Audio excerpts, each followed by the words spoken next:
দেখুন একটা দেশের ক্রিকেট তো শুধু সার্টেন কিছু প্লেয়ারের উপরই হবে না, ঠিক আছে? এটা পুরাটাই হচ্ছে আপনার আসলে আপনার স্ট্রাকচারটা কীরকম, আপনি আসলে কতটা চ্যালেঞ্জ ফেস করে আসলে আপনি ন্যাশনাল টিমে আসতেছেন। সো সেই চ্যালেঞ্জ ফেস করে আসলে আপনাকে তো মানে অনেক খেলাই খেলতে হবে, যেটা আপনি এ টিমও হন বা এইচপিতে হন বা ন্যাশনাল টিমেই হন, যেখানেই হন আপনাকে সেই চ্যালেঞ্জগুলো ফেস করে আপনাকে খেলতে হবে। সার্টেনলি আপনি ধরেন প্রিমিয়ার লিগ খেলে আসছেন, যেখানে উইকেটের বিহেভ যেরকম, সেখানে আসে কিন্তু আপনাকে ডিফেন্ড বল গেমে আপনাকে খেলতে হচ্ছে। সো এগুলো আসলে আপনি কতটা চ্যালেঞ্জ ফেস করে আসছেন এবং কীভাবে আসলে আমার ছেলেগুলো বড় হচ্ছে সেটার উপরে ডিপেন্ড করে আসলে আমার পুরোটা ক্রিকেট স্ট্রাকচারটা। এখন যদি বলেন ধরেন যে লাস্ট 6টা টেস্টে আমাদের আসলে ওপেনাররা খুব বেশি রান করেনি, তাহলে আসলে আপনি আসলে নতুন কাউকে খুঁজে বের করবেন, তাকেও আমাকে একটা তৈরি করতে আবার অনেকদিন সময় লাগবে, তাকেও আমরা অপরচুনিটি দিব, আসলে অপরচুনিটি দিয়েই থাকবো, হয়তো একটা সময় মনে করবো যে না হবে, বাট রিসোর্স খুবই কম আছে।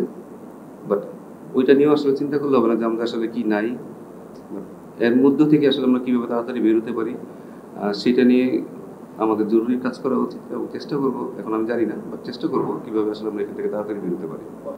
এখন যেভাবে আসলে প্রিমিয়ার লিগটা হচ্ছে সেই থেকে তো আমরা আসলে 3ডে ম্যাচ খেলার মতো ছেলেদের অবস্থাও কিন্তু নেই। আপনাকে সেদেরও বুঝতে পারছি, ছেলেরা একদিন পরপরই কিন্তু প্রিমিয়ার লিগের ম্যাচ খেলছে, তারপরে এনে তাদেরকে আবার 3 দিনে ম্যাচ খেলে তারপরে আবার টেস্ট ম্যাচ খেলা, এটা তাদের জন্য অনেক বেশি বার্ডেন হয়ে যেত।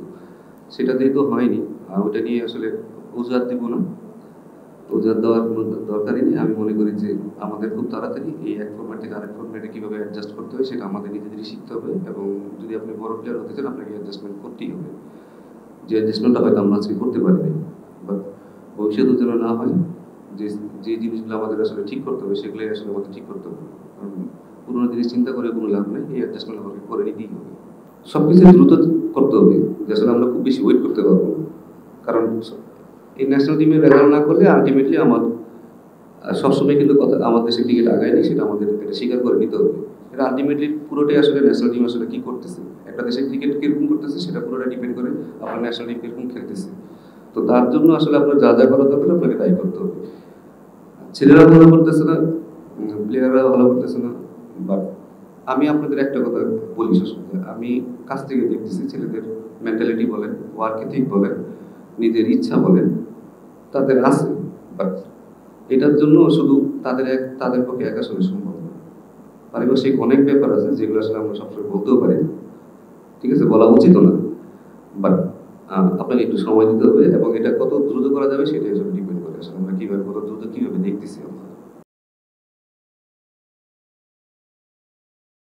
ওয়ালটন আবারও মিলিনিয়ার অফারে ওয়ালটন ফ্রিজ কিনে আপনিও হয়ে যেতে পারেন মিলিয়নিয়ার। মিলিনিয়ার ছড়াছড়ি দেশ জুড়ে, এটা শুধু ওয়ালটনই পারে।